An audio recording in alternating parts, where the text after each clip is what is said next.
ఎన్నికల సందర్భంలో ఇప్పుడున్నటువంటి ప్రభుత్వ పెద్దలందరూ కూడా కలిసి ₹1,00,000 సరిపోదు, దాంతోపాటు ఒక తులం బంగారం కూడా కలిపి మీకు ఇస్తాం కళ్యాణ లక్ష్మి పథకం కింద అని చెప్పారు అధ్యక్ష.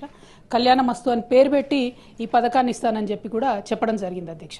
కానీ 15 నెలలు గడుస్తున్నా కూడా మరి కనీసం కళ్యాణ లక్ష్మి ఎంతమందికి ఇస్తున్నారు, పాత పద్ధతిలోనే ఇస్తున్నారా, ఇస్తుంటే క్రైటీరియా మార్చారా లేదా, ఇంకొకటి ఈ తులం బంగారం మరి 15 నెలల్లో అయినటువంటి పెళ్లిళ్లకు మీరు తర్వాతైనా రీఎంబర్స్ చేస్తారా, ఏం చేస్తారు అనేటటువంటి అంశాన్ని మేము అడగడం జరిగింది అధ్యక్ష.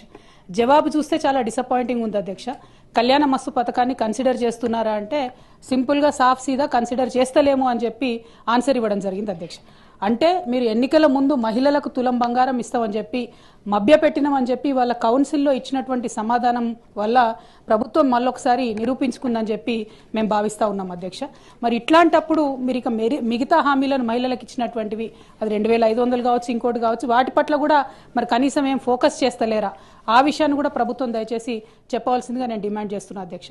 మరి ఇంత సోషల్ కాన్సెప్ట్, ఇంత బ్యాక్గ్రౌండ్తోని మంచి ఇండికేటర్స్తోని చేసినటువంటి కార్యక్రమాన్ని నీరుగార్చడం, మీరు ఇచ్చినటువంటి హామీ మీద ఇంత విస్పష్టంగా మేము అసలు చెప్తలేము, కన్సిడర్ చేస్తలేమని చెప్తే ఇది మహిళలను మీరు మోసం చేసినట్టుగానే మేము భావించవలసి వస్తుందని చెప్పి ఈ సందర్భంగా ప్రభుత్వాన్ని అడుగుతూ కనీసం మరి తర్వాతన్నా ప్రారంభిస్తారా అనేటటువంటి ప్రశ్నను నేను మంత్రి గారిని అడుగుతా ఉన్నాను.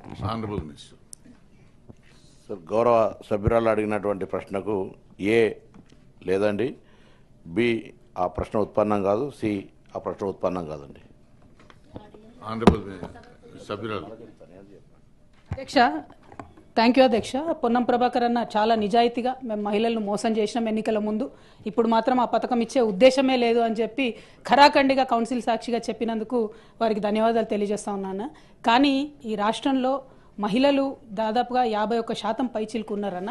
మహిళలు మీరు చేసినటువంటి మోసాన్ని గమనిస్తున్నారు. ఖచ్చితంగా సమయం వచ్చినప్పుడు మాత్రం వారు జవాబు చెప్తారని చెప్పి చెప్పక తప్పదు అధ్యక్ష. ఎందుకంటే ఇంత మొహమాటం లేకుండా మేము ఎన్నికల వాగ్దానాన్ని చేయమని చెప్తున్నారు ప్రభుత్వానికి. కంగ్రాచులేషన్స్ కూడా ఈ సందర్భంగా తెలియజేస్తా ఉన్నాను.